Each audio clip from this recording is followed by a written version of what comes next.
Amalan pasca salat disebut langsung oleh Allah, namanya zikir.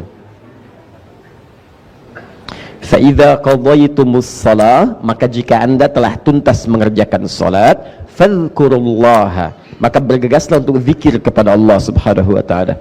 Jadi, alhamdulillah, amalan pasca salat, kalau kita ingin mengerjakan amalan setelah salat, salam kemudian assalamualaikum warahmatullahi, assalamualaikum warahmatullahi, selesai salatnya. Ingat, saat Anda salam, itu selesai sholatnya. Karena sholat itu dibuka dengan takbir, diakhiri dengan salam.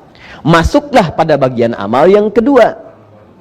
Ini yang disebut amalan pasca sholat. Anda tidak mengerjakan ini pun, sholatnya sudah sah. Benar sholatnya.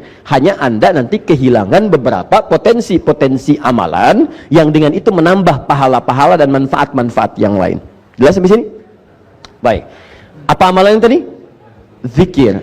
Apa itu zikir? Zikir itu secara singkat segala amal atau aktivitas yang mampu mendekatkan kita dekat dan mengingatkan kita dengan Allah Subhanahu wa taala.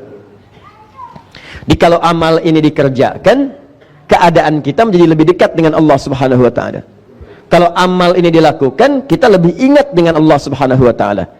Kalau ada yang zikir, keadaannya tidak lebih dekat dengan Allah, pasti ada yang salah zikirnya. Kalau ada yang zikir, kemudian, maaf, amalan itu tidak mengingatkan dia dengan Allah, pasti ada yang keliru zikirnya. Karena zikir itu ketika disyariatkan oleh Allah, tujuan utamanya membuat orang ingat dengan Allah. Tahu dari mana Ustadz dalilnya? Buka Quran kemudian, surah kedua Al-Baqarah, ayat 152, paling kanan sebelah bawah.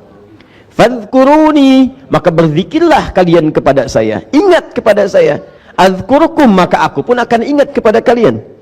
Kalau orang-orang ingat dengan Allah, maka Allah pun akan mengingatnya. Ini buktinya mustahil Allah ingat kepada kita kalau kita tidak ingat dengan Allah. Ada kedekatan diri kita dengan